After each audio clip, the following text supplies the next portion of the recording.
एवं सभा में उपस्थित प्रिय छात्राएं, जैसा कि आप सभी को ज्ञात है कि आज हम सभी यहाँ पर मानव अधिकार दिवस मनाने के लिए उपस्थित हुए हैं। हमारे बीच यहाँ उपस्थित है पॉलिटिकल साइंस विभाग की प्राध्यापक doctor Shri Srivastava madam,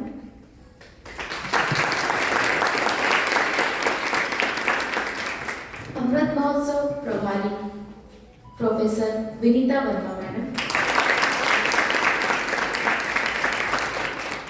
NCC कार्यक्रम अधिकारी और अमृत महोत्सव समिति की सदस्य प्रोफेसर पूजा जायसवाल।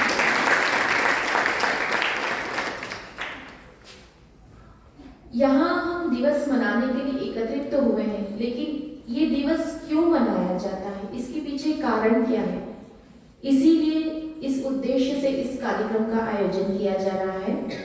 इसी कड़ी में मैं यहाँ पर बीए तृतीय वर्ष की परागी गुप्ता को यहाँ आमंत्रित करती हूँ कि वे ह्यूमन राइट्स मानव अधिकार के विषय में कुछ जानकारी आपको देना चाहती हैं। आमंत्रित करती हूँ परागी गुप्ता।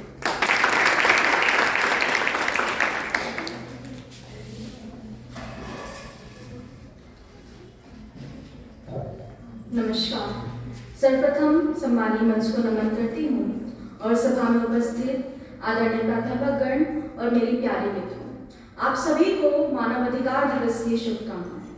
आप सभी जानते होंगे कि मानव अधिकार का मतलब क्या है। ये शब्द से ही हमें परिचित हो पा रहा है। मानव अधिकार मतलब मानव को मिले हुए अधिकार, पर इसकी आवश्यकता हमें क्यों पड़ी? इसकी आवश्यकता हमें पड़ी जब मानव सभ्यता का जन्म हुआ। मानव सभ्यता का जन्म किस प्रकार हुआ? हम आदि मानव से जब होमो सैपियंस तक आए, क्रो-मैग्नन, ऑस्ट्रेलोपिथेकस और अनेकों वर्गों से हम होते हुए जब होमो सैपियंस बने, जब सभ्यता का जन्म हुआ, समूहों का जन्म हुआ, तब उन सबका नेतृत्व करने के लिए एक मानव की आवश्यकता पड़ी, कोई नेतृत्वकर्ता की आवश्यकता पड़ी। पर धीरे धीरे उनमें तानाशाही बढ़ने लगी और जब दो वर्गों का विभाजन हुआ, एक हो गया पूंजीपति वर्ग, दूसरा हो गया श्रमिक वर्ग। अब पूंजीपति वर्ग क्या करता था? श्रमिकों को बहुत अधिक काम देता था और उन्हें वेतन कम देना, ऐसे अनेकों समस्याएं उत्पन्न होने लगी। तो यहाँ पर हम बोल सकते हैं धनी वर्ग, निर्धन वर्ग, पूंजीपति वर्ग, श्रमिक वर्ग, ऐसा करके दो चीजों का विभाजन हो गया और श्रमिकों के द्वारा, पूंजीपतियों के द्वारा श्रमिकों पर अनेकों अत्याचार किए जाने लगे। तो यहाँ हमें आवश्यकता पड़ी कि किस प्रकार हम अपना अधिकार मांगे और शोषण से बच सके। तो यहाँ पर मानव अधिकार की आवश्यकता पड़ी और मानव अधिकार दिवस का जन्म होता है। पर इसका जो जन्म है वो बहुत शताब्दियों बाद जब 1948 में हुआ, फिर 1993 में मानव अधिकार दिवस की घोषणा की गई और प्रतिवर्ष तब से ही संयुक्त राष्ट्र संघ के तत्वाधान में मानव अधिकार दिवस मनाया जाता है। आज जो मानव अधिकार दिवस है 2022 का, जो आज हम यहाँ पर आयोजित कर रहे हैं, उसकी थीम है डिग्निटी, फ्रीडम और जस्टिस फॉर ऑल, सभी के लिए प्रतिष्ठा, स्वतंत्रता और न्याय। घोषणा पत्र जो कि मानव अधिकार है, जिसमें सारे अनुच्छेदों का उल्लेख किया गया, जो आगे चल के मेरे मित्र आप सभी से साझा करेंगे, उस पर और WHO का जो संविधान है, दोनों ही इस बात पर जोर देते हैं कि स्वास्थ्य सभी लोगों के लिए एक मौलिक मानव अधिकार है। अब आज यानी 10 दिसंबर को विश्व मानव अधिकार दिवस मनाया जा रहा है। यह दिन मानव अधिकारों की सार्वभौमिक घोषणा में निहित है। सार्वभौमिक मतलब सभी के लिए जो घोषणा की गई है उसमें निहित है। अधिकारों और स्वतंत्रता के प्रति मानव सम्मान को बढ़ावा देने के लिए जागरूकता पैदा करना, अवेयरनेस पैदा करना और राजनीतिक इच्छा शक्ति जुटाने के लिए हर वर्ष 10 दिसंबर को यह दिवस मनाया जाता है। इस पर अपनी एक कविता प्रस्तुत करती हूँ, पर थोड़ा इसे ध्यान से सुनिएगा क्योंकि इसकी जो हिंदी है बहुत ही परिष्कृत हिंदी है, बहुत ही शुद्ध हिंदी है। मानव ही मानव का शत्रु और मानव ही मानव का मित्र, मानव ही अधिकार हनन और मानवता विभत्स भरता मनुचित्र। दास बनाता आत्महनन कर, धन दौलता देता बना पुरुषाकार, शोषण को प्रेरित भी करता, शोषित कर करता तिरस्कार। भावनाओं को कंधा देता, हृदय से भरता आश्वासन वचन, निभाने में बहाने भरता, उधार नाम रचे षड्यंत्र रचन। मध्यस्थ बन दलाली करता और करता भरता दोष, सुलझन नाम उलझने देता, सुलझन नाम उलझने देता, समाधान उगलता रोष। नियम बने उत्थान के हेतु, नियम बने बनते गए अधिनियम, नियम का पालन अधिनियम रख होता, मुक्ति नाम बंधन है नियम। संसार भरे में प्रयत्न होते, सभी मनुष्य समान अधिकार मिले, रंग जाति धर्म भेद मिटे, और एक बगिया में सब पुष्प खिले, और एक बगिया में सब पुष्प खिले। यो गठित संस्था विश्व में करके विश्व मानव अधिकार दिवस मनाया। मानव एक है, धर्म एक है, और इसने मानव एक बनाया। बाल कार्य, विजातीय संघर्ष, सामाजिक और राजनीतिक अधिकार, शिक्षा भेद से पेय खाद्य तक, व्यावसायिक संगठन और न्यायाधिकार, व्यक्तिगत जीवन में हस्तक्षेप और उपयुक्त निष्पक्ष जांच बिना एक पक्षीय दंड दिया जाना हो, सबका विरोध करने मानवाधिकार बना।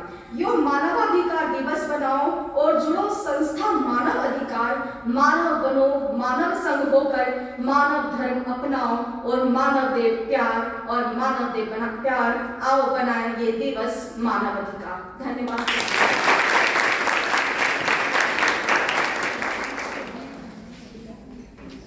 बहुत परागी। जैसा कि आप जान ही गए हैं कि हम मानवाधिकार दिवस क्यों मनाते हैं, इसी परिप्रेक्ष्य में हमारे बीच उपस्थित हो रही है अपने मौलिक अधिकारों के बारे में बताने के लिए एमए की छात्रा Yogita, MA final year, BA final year की छात्रा योगिता अहिरवार। मैं उन्हें आमंत्रित करती हूँ।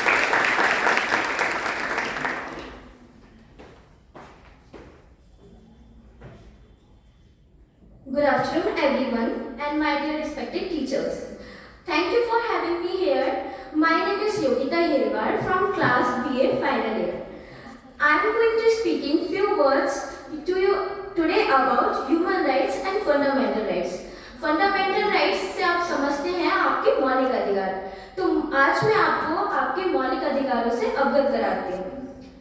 Okay, so we often hear about activists or common people fighting for their human rights. But what are these rights and who gave us these rights? Why do people have to fight for their rights? Let's find out more about rights and fundamental rights. So here is the introduction to human rights and fundamental rights. The rights and fundamental rights are section of the Constitution of India. तो हमें जो मौलिक अधिकार दिए गए हैं वो हमारे कॉन्स्टिट्यूशन से हमें मिले हैं। India that provides people with their rights. These fundamental rights are considered as basic human rights for all citizens, irrespective of their caste, gender, religion, or creed, etc. These sections are the vital elements of the constitutions which are developed between 1947 and 1949 by the Constitution of India. There are 6 fundamental rights in India. हमारे भारत में हमें 6 मौलिक अधिकार प्राप्त किए गए हैं। They are right to equality. First one is right to equality, right to freedom, right against exploitation, right to freedom of religion, culture and educational rights, and right to constitutional remedies. तो मैं आपको पहला आपका मौलिक अधिकार के बारे में बताना चाहती हूँ। तो first right is right to equality. Right to equality ensures equal right for all the citizens. The right to equality prohibits inequality on the basis of caste, religion, place of birth, race or gender. It also ensures equality of opportunity in matters of public employment and prevents the state from discrimination against everyone in matters of employment on the grounds only of religion, race, caste, sex, descent, place of birth, place of residence or any of them. Okay, so next fundamental right is right to freedom. Right to freedom provides us with various rights. These rights are freedom to speech, freedom of expression, freedom of assembly without arms, freedom of movement throughout the territory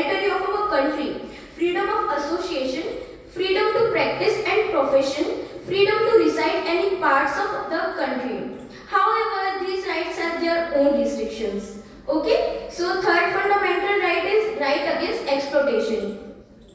Right against exploitation condemns human trafficking, child labor, forced labor, making it an offense punishable by law, and also prohibit any act of compelling a person to work without wages where he was legally entitled not to work or to receive remuneration for it, unless it is for the public purpose like community services or NGO work.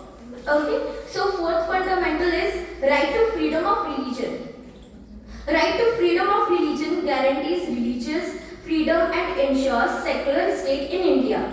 The constitution says that the state should treat all religions equally and impartially, and that no state has official religion. It also guarantees all people the freedom of conscience and the right to preach, practice and propagate and religion of their choice. Okay? So fifth fundamental right is culture and educational rights. Culture and educational rights propagates the rights of culture, religious and linguistic minorities by enabling them to conserve their heritage and protecting them against discrimination. Educational rights ensures education for everyone irrespective of their caste, religion, gender, etc. Okay? So last fundamental is right to constitutional remedies. Right to constitutional remedies ensures citizens to get to the Supreme Court of India to ask for enforcement or protection against violation of their fundamental rights. The Supreme Court has the jurisdiction to enforce the fundamental rights even against private bodies and in case of violation, award compensation as well as to the affected individual. Okay, so fundamental rights play a very significant role. हमारे मौलिक अधिकार हमें एक अच्छे human being बनाने के लिए बहुत significant role play करते हैं. These rights can defend during the time of complexity and difficulty and help us to grow into a great human being, a good human being, and that's why all the rights are the needs of people. इसलिए हर एक person को, हर एक India के citizen को अपने मौलिक अधिकार की जरूरत है एक अच्छे ह्यूमन बीइंग बनने के लिए. So thank you.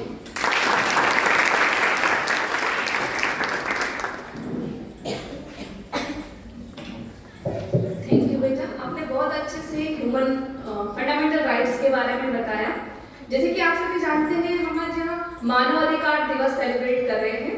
तो जो मानव अधिकार हैं वे जैसे ही मनुष्य का जन्म होता है ना, तो जन्म के बाद तुरंत आपको अधिकार प्राप्त हो जाते हैं. आप किसी भी राष्ट्र में रहें, किसी भी राज्य में रहें, यानी कि कहने का तात्पर्य ये है कि मानव अधिकार आपको वैश्विक स्तर पर प्राप्त है कि इस धरती पर, इस विश्व में जो भी व्यक्ति जन्म लेगा उसे इन अधिकारों का संरक्षण प्राप्त होगा. जैसे कि योगिता ने अभी आपसे चर्चा करी, किस विषय पे करी कि हमारे देश में, भारत देश का संविधान आपको कौन कौन से मौलिक अधिकार प्रदान करता है. ठीक है, अब हम चर्चा करेंगे कि हमें वैश्विक स्तर पर यानी कि ग्लोबल आपको कौन कौन से राइट्स प्राप्त हैं, कौन कौन से मानव अधिकारों से आप सभी संरक्षित हैं या हम सभी संरक्षित हैं. तो इस विषय पर मानव अधिकारों के बारे में चर्चा करने के लिए मैं हमारे बीच विशेष अतिथि के रूप में उपस्थित मैडम श्रेय श्रीवास्तव को आमंत्रित करना चाहूंगी कि वे आकर हम सभी को मानव अधिकारों से परिचित करवाएं. आइए.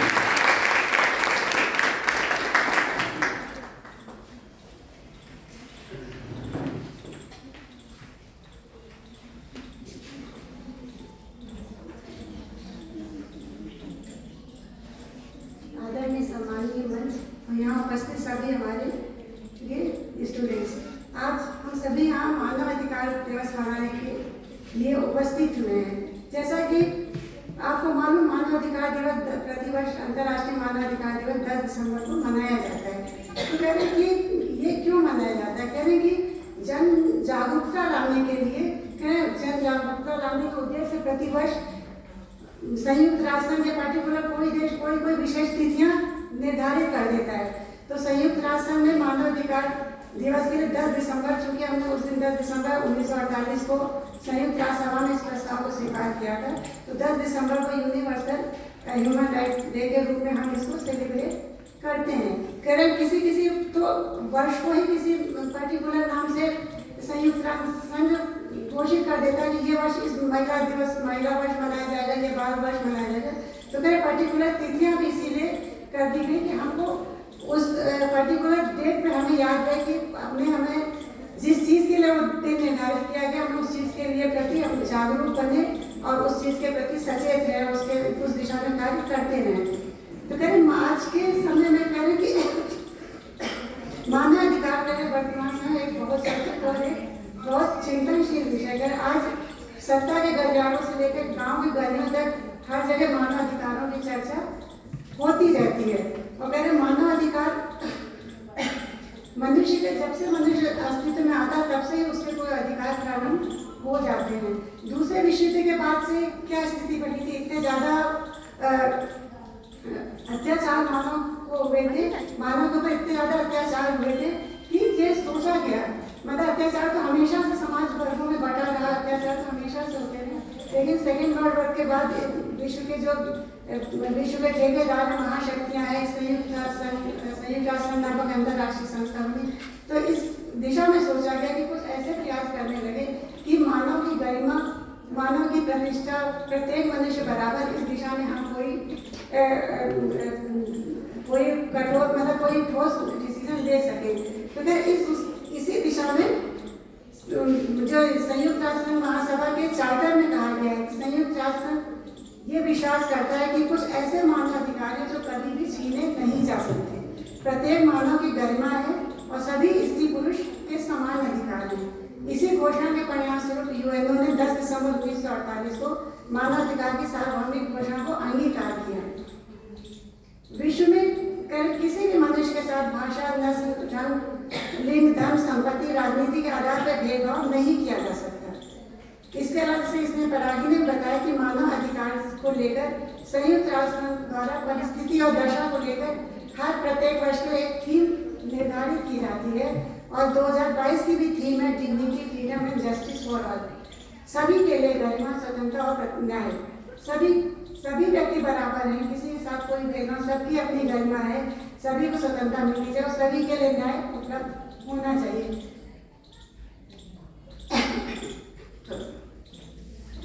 ये जो घोषणा पत्र मानव अधिकार का सार्वभौमिक घोषणा पत्र विश्व के सर्वाधिक 500 भाषाओं में इसको अनुवादित किया गया है। 500 शब्दों में इसको ट्रांसलेट किया गया है, इसलिए कि कोई भी इस मतलब मानव अधिकार, जैसे आपने सब पढ़ा होगा कि इससे जो सार्वभौमिक घोषणा पत्र 30 अनुच्छेद है इसके, तो कहीं विश्व के में सबसे ज़्यादा भाषाओं में इसका अनुवाद हुआ है 500 भाषाओं में, कि विश्व के अधिकतम लोग इसका इन अधिकारों पर अमल करें और लोगों की प्रतिष्ठा और गरिमा पर बनाए रखें। संयुक्त राष्ट्र के इस संकल्प के अनुपालन में भारत सरकार ने भी मानवाधिकारों को सुनिश्चित करने के लिए मानव संरक्षण अधिनियम 1993 के अंतर्गत अक्टूबर 1993 में राष्ट्रीय मानवाधिकार आयोग की स्थापना की भारत में। इस समय भी भारत का जो राष्ट्रीय मानवाधिकार आयोग, जिसके अध्यक्ष जो है जस्टिस अरुण मिश्रा जी है, तो कह भारत में भी राष्ट्रीय मानवाधिकार आयोग की स्थापना 1993 में की गई और उसके साथ ही राष्ट्रीय मानवाधिकार आयोग के साथ साथ भारत के राज्यों में भी मानवाधिकार आयोग स्थापित है। मध्य प्रदेश का राज्य मध्य प्रदेश में भी मध्य प्रदेश राज्य मानवाधिकार आयोग के समय, जिसके वर्तमान अध्यक्ष कार्यकारी अध्यक्ष इस समय मनोहर ममतानी जी हैं। तो कह रहे ये संस्था मानवाधिकारों के संरक्षण के लिए भारत ने भी अपना भरपूर समर्थन और सहयोग दिया है। कह रहे कि इसी उसमें क्रम में हमारा संविधान भी मौलिक अधिकार और नीति निर्देशक तत्वों के माध्यम से हमारे अधिकारों की गारंटी लेकर हमें कुछ अधिकार प्रदान करता है। जन मौलिक अधिकार नीति निर्देशक सिद्धांतों के माध्यम से हमें समानता, स्वतंत्रता, शोषण के विरुद्ध अधिकार, धार्मिक स्वतंत्रता, सामाजिक सुरक्षा, काम का अधिकार, रोजगार चयन का अधिकार, बेरोजगारी के विरुद्ध सुरक्षा का अधिकार, समान काम तथा समान वेतन का अधिकार, अनिवार्य शिक्षा का अधिकार, मुफ्त कानूनी सहायता, मुफ्त कानूनी सलाह का अधिकार आदि इन सब चीज़ों के माध्यम से सरकार ने हमें प्रदान की है। और भारतीय संविधान जो इन अधिकारों की सुरक्षा की न केवल गारंटी लेता है, बल्कि जो इन अधिकारों का उल्लंघन करते हैं उनके लिए हमारे दंड का भी प्रावधान है। हाई कोर्ट और सुप्रीम कोर्ट है, कोई भी हम फंडामेंटल राइट्स का एक्सप्लॉयटेशन करता है तो कोर्ट उसको पनिश करता है। तो कहीं संविधान में केवल हमें अधिकार केवल प्रदान ही नहीं है, बल्कि उनके संरक्षण की भी व्यवस्था, जो हमारा छठा फंडामेंटल राइट्स कॉन्स्टिट्यूशनल रेमेडीज का संवैधानिक उपचारण, उसके माध्यम से इन अधिकारों की सुरक्षा की भी गारंटी देता है कि अगर कोई भी इनका हनन करता है तो उसको दंड मिलना निश्चित है। लेकिन ये तो मतलब सैद्धांतिक बातें हैं, व्यवहारिकता क्या है कि आप राष्ट्रीय और अंतर्राष्ट्रीय दोनों स्तर पर हमको जो माहौल देखने को मिल रहा है वो बहुत ज़्यादा खतरनाक है। मानव अधिकारों का सरेआम उल्लंघन हो रहा है। बात हम आदर्शों की करते हैं, लेकिन जब व्यवहारिकता के धारा पर पाते हैं तो हमें बिल्कुल उसका कॉन्ट्रडिक्टरी सीन सामने देखने को मिलता है, विरोधाभासी सीन सामने को देखने को मिलता है। आज आप देखो यूक्रेन का युद्ध कब से चल रहा है, कोई नहीं कितना उसमें नुकसान हो रहा है, कितने लोगों के मानव अधिकारों का हनन हो रहा है, कोई कुछ भी उसमें इंटरफेयर नहीं कर रहा। संयुक्त राष्ट्र जैसी संस्था भी चुप बैठी है। रूस यूक्रेन का युद्ध, अफगानिस्तान का मामला है, भारत में मॉब लिंचिंग की घटनाएं, रोहिंग्या शरणार्थी आदि, और ये बिहार और यूपी में शेल्टर होम के बालिकाओं के साथ जो अमानवीय कृत्य किए गए, ये सब तो जरा से उदाहरण है। आप न्यूज़पेपर और मैगजीन से खोल के देखो, ढेरों ऐसे एग्जाम्पल आपके सामने मिलेंगे कि आपको लगेगा कि क्या हो रहा है, कहाँ हमें अधिकार है, कहाँ हम सुरक्षित है, कौन इनको दंड देने वाली संस्था है। तो खैर सिद्धांत व्यवहार में अंतर है, लेकिन खैर इसके अलावा मानवीय गरिमा और सम्मान की बात मानव अधिकार करते हैं, लेकिन इन सब पे भी सबसे बड़ी एक घातक चीज, मतलब घातक जो इनको इम्प्लीमेंट होने से रोक रही वो हमारी गरीबी है। कह रहे गरीबी और जो मूलभूत सुविधाएं उनको मिलनी चाहिए, वो जब तक हमें नहीं उपलब्ध होंगी, हमें क्या भारत में हम बहुत अच्छी स्थिति में इंडिया वो वर्ल्ड के और कंट्रीज में आप देखिए, युगांडा, घाना व ऐसे देश में इतने कुपोषित बच्चे खाने तक को नहीं है। तो कह रहे कहाँ मानव अधिकारों की बात हम करते हैं। तो मैं जब तक गरीबी और भुखमरी जैसी और मूलभूत सुविधाएं सरकार में उपलब्ध नहीं करा पाएंगी, तब तक मानव अधिकारों की लड़ाई नहीं लड़ी जा सकती है। कह रहे आज इसके अलावा देखिए, आज मानव के अस्तित्व का खतरा, मानव के ही अस्तित्व का खतरा उत्पन्न हुआ है। आप पूछो कैसे? कह रहे आज देखिए विश्व के महाशक्तियों के साथ साथ विश्व के और भी देशों ने ऐसे ऐसे खतरनाक परमाणु बम वगैरह बना लिए हैं कि इनसे एक बार नहीं कई बार पूरी पृथ्वी को नष्ट किया जा सकता है। हम कहाँ मानव अधिकारों की बात कर रहे हैं? हम खुद बारूद के ढेर पे बैठे कि कब हम खत्म हो जाए हमें खुद भी नहीं मालूम। किसी संघी देश के उनका चल जाए रिमोट दबा के पूरा विश्व कह रहे हैं बारूद के ढेर पे बैठा है। तो ऐसे में मानव अधिकार की बात करना बेमानी से प्रतीत होता है। कहने की लगता है कि अब मानव का विनाश स्वयं मानव ही करेगा। तो ये इसका थोड़ा व्यवहारिक पहलू है, लेकिन उसके बावजूद भी कह रहे हैं कि लास्ट में ये कहना चाहूँगा कि विकास और विनाश दोनों ही प्रकृति के नियम हैं। इसी संदर्भ में देखिए हमें मानव अधिकारों के बारे में भी थोड़ी पॉजिटिव सोच रखनी चाहिए, सकारात्मक सोच रखनी चाहिए। क्या मानव अधिकार को सार्वभौमिक घोषणा पत्र में राष्ट्रीय, क्षेत्रीय, अंतर्राष्ट्रीय स्तर पर मानव अधिकारों में कई प्रतिबद्धताओं के रूप में, प्रेरणा के रूप में काम किया है। मानव अधिकार मनाया जाता है तो बिल्कुल इसको नकार नहीं सकते। कह रहे इसके पीछे कई संयुक्त राष्ट्र ने महिला सम्मेलन, बाल श्रम विरोधी कानून से संबंधित महिलाओं, बच्चों, विकलांगों के लिए, दिव्यांगों के लिए, अल्पसंख्यकों के लिए और कह रहे विशिष्ट मानक स्थापित किए, तरह तरह के और नए कानून भी बनाए। तो कह रहे एक तरह से इनका आना था, लेकिन फिर भी इनकी सुरक्षा के लिए भी काम किए जा रहे हैं। राष्ट्र मतलब भारत सरकार भी कर रही है, अंतर्राष्ट्रीय स्तर पर तो हो रहे वो हो ही रहे हैं। संयुक्त राष्ट्र द्वारा मानव अधिकारों के लिए मतलब विशेष जो समय की मांग के अनुसार नई चीजें सामने आती जा रही, उसके अनुसार संयुक्त राष्ट्र में मानव अधिकारों के नए कानूनों का निर्माण भी करता जा रहा है। लास्ट में मैं यही करूँगी कि जब हम मानव अधिकारों की बात करते हैं तो हमारा देश समाज के सभी प्रकार के समाज के वर्गों में सभी प्रकार वर्गों के बीच सभी प्रकार के भेदभाव का अंत करना होता है। वास्तव में हम जैसा व्यवहार अपने लिए चाहते हैं वैसे ही अगर हम दूसरे के साथ करें तो कुछ शब्दों, कुछ अर्थों तक मानव अधिकार को सुरक्षित रख सकते हैं। हम जैसा अपने लिए चाहते हैं वैसे ही व्यवहार आपके साथ करें। तो पहले ऐसे में हम कुछ अपने मानव अधिकारों को सुरक्षित संरक्षित कर सकते हैं।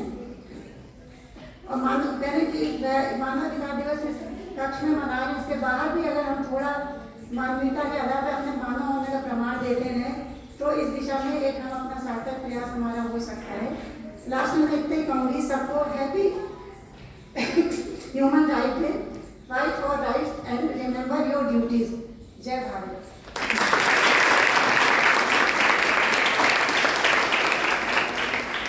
बहुत बहुत धन्यवाद मैडम। बिल्कुल ही हमें अपने अधिकारों के प्रति सजग रहना चाहिए और उनका प्रयोग जरूरत होने पर करना भी चाहिए, और हमारी जो ड्यूटीज हैं उन्हें हमें बिल्कुल निभाना चाहिए। आज हम यहाँ उपस्थित हुए, इस कार्यक्रम को बहुत धैर्यपूर्वक सुना, आप सभी का बहुत बहुत आभार। मैं हमारी जो आज की मुख्य वक्ता डॉक्टर शेर श्रीवास्तव मैडम, उनका बहुत बहुत आभार व्यक्त करती हूँ कि उन्होंने यहाँ उपस्थित होकर छात्राओं को लाभान्वित किया। अमृत महोत्सव प्रभारी प्रोफेसर विनीता वर्मा मैडम और परागी गुप्ता और योगिता अहिरवार, जिन्होंने यहाँ आपको मौलिक अधिकार का जो ये दिवस मनाते हैं और मौलिक अधिकार क्या होते हैं इसके बारे में आपको बताया। उन दोनों छात्राओं का बहुत बहुत आभार। उनके उज्जवल भविष्य की हम कामना करते हैं। हमारा एक छात्रा बहुत उत्साही है, किंतु समय की कमी के चलते हम बिल्कुल उसको अगली बार उसको चांस देंगे हम यहाँ पर।